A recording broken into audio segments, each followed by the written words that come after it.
Nurse, kilala niyo ba si Glenda? Kilala ko yun. Tatanggalan daw niya ng mana ang asawa niya. Pwede ba yun? Wala, pwede yun? Kung ganon, kanina mapupunta yung bahay at lupa nila. Magandang tanong. Totoo. Ibibigay niya dun sa anak-anakan niya na pamangkin niya. Teka lang! O so ano sabi nung asawa? Ito, makatanong, malay ko, hindi ko rin alam. Kaya? Siya nga, hindi niya nga rin alam eh. Basta't ang alam ko, iniiwan na siya nung asawa niya. Okay, alam nyo, ako yung dapat na tinatanong nyo eh. Kasi ako yung nakapag-gather ng chika. Oh, girl, ikaw na. Ikaw na, gather ko. Okay, ito na-gather ko. Oh. Kasal yan si Glenda. Pero matagal na silang hiwalay ng asawa niya. Mga 11 years na rin ata. Ang kaso, hindi sila annulled. Ayun! Yun ang problema. Sana doon sa pamangkin niya mapunta yung mga properties na naipundar niya. Gets? Eh, di ba nga kasi, Okay. dito kapag kinasal ka, automatic magiging conjugal property. Ayun. Ay, asawa. Kayo. Since yung pinag-uusapan natin ay mana and properties, why don't we just ask the experts? Kuya Alan and Ate Pia. Di ba, Tito Boy? Kanila na yun. Tama. Oo, tama. Kaya narito po si Nanay Glenda para humingi ng payong kapatid kay Ate Pia at Kuya Alan. Ate Pia, Kuya Alan, si Nanay Glenda.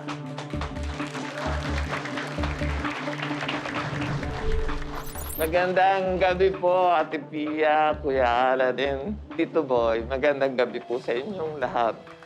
Kwento niyo po ho ng konti yung sitwasyon niyo. So yung Meron po kasi akong isang maliit na lupa na may nakatirik na maliit ding bahay po na inulog-hulugan ko po noong ako ay nagtatrabaho pa. and dalaga pa ho kayo na. Opo, nakuha ko po yun ng 1991, February. At the same time, lumipat na po kami doon. In 1994,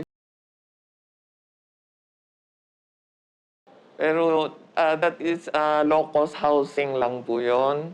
Good for 25 years to pay.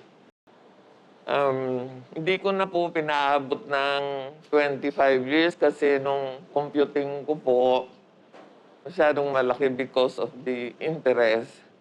Ang ginawa ko po noon, umutang po ako ng umutang sa SS, sa Pag-ibig, o whatever yung fund sa school. Then 2007, binayaran ko na po yung remaining balance. So doon po siya na fully paid. 2013 po, June 7, naghiwalay po kami ng asawa ko. Ang sanang gagawin ko last will na lang. Pero nangangamba rin po ako na baka hindi enough yung last will para mapatunayan niya na sa kanya ko ibinibigay. So, nagpagawa po ako ng waiver na katunayan na wala na siyang pakialam doon sa bahay at lupa. Pero pumirma siya. Pumirma po siya. Okay. Pumirma siya. Pumirma po siya. Okay. Kaya lang po, katakot-takot na away po yun. Pero sabi-sabi nga, yung conjugal na property na yun, wala po kasi ako alam na batas tungkol sa ganun na nangangamba din po ako na kung gagawin ko lang ng last will, enough na yun para patunayan na sa pabangking ko na yun. So yung purpose niyo po talaga ngayon, mapunta po sa pamangkin niyo. Nang hindi siya makakapaghabol. Okay. So in this case, the properties within the commerce of man, wala naman illegal. So ang question lang is, may habol ba yung asawa mo doon? Okay. So the waiver changes everything.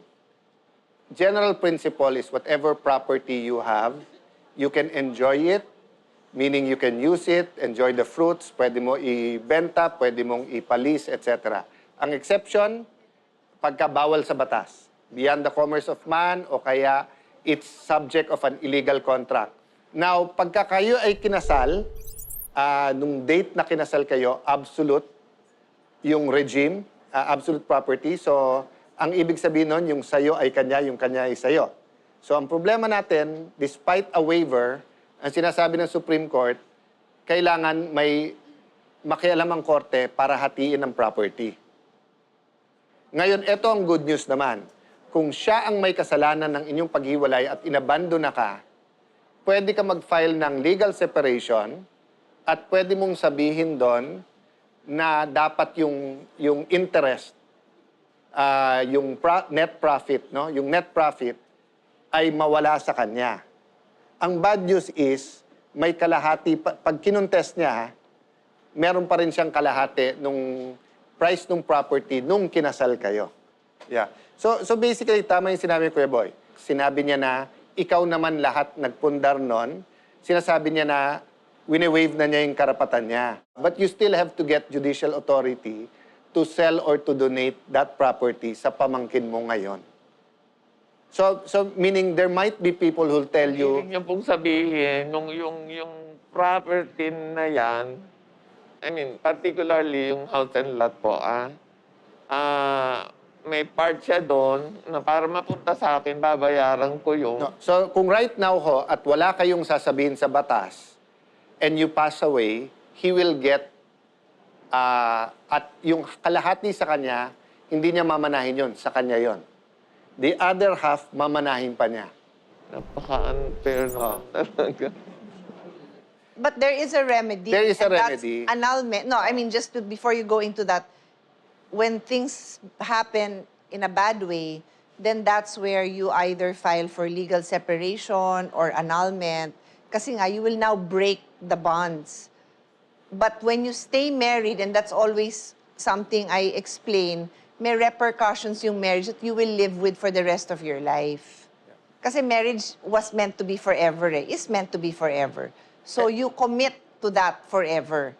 So kung may reason na nasasaktan ka, that's a ground for psychological incapacity, di ba? Binubugbog ka, emotionally, physically, that's a ground for psychological incapacity to annul. Then that's why the law says, okay, mag-annul ka para hindi ka na nakakabit doon. So ngayon na you physically separated, by law, kayo pa rin ang mag-asawa, by law, may share siya doon. Ang problema kasi, yung waiver nyo, kaya tinignan ko yung notaryo, abogado eh. Kasi yung case na to, 2021. Nung winave yung sa inyo, is 2015. No? So, maybe someone will tell you, hindi, laban nyo yan, Nay. Baka magbago sa Supreme Court. But that's too risky. Kasi nararamdaman ko ang gusto mo na eh. Ang gusto mo, I've been treated by life so unfairly. I have lived with a man who does not deserve me, who emotionally hurt me. Pahihirapan niyo ba ako? May waiver na. Hindi ba pwedeng tama na yan? You know, that's how she feels right now.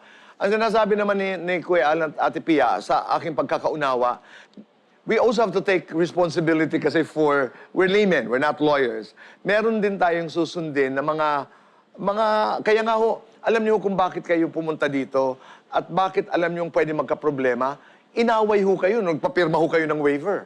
So can you imagine kung hindi maaayos ito ng dire-diretso? Kung halimbawa po siya ang nauna sa akin,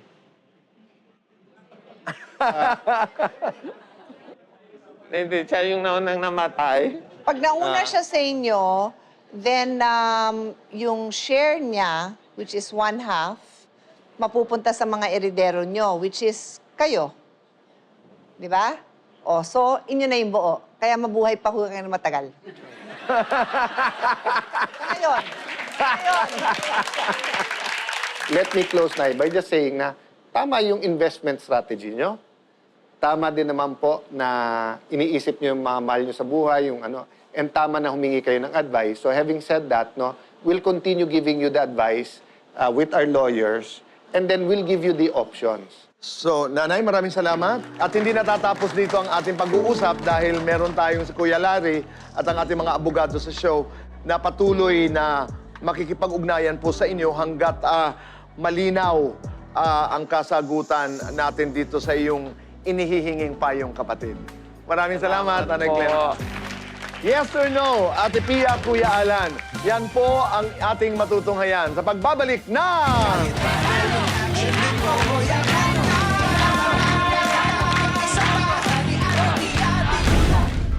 Nagbigay ng ilang praktikal at legal na payo ang Cayetano in Action Legal Team kay Nanay Glenda.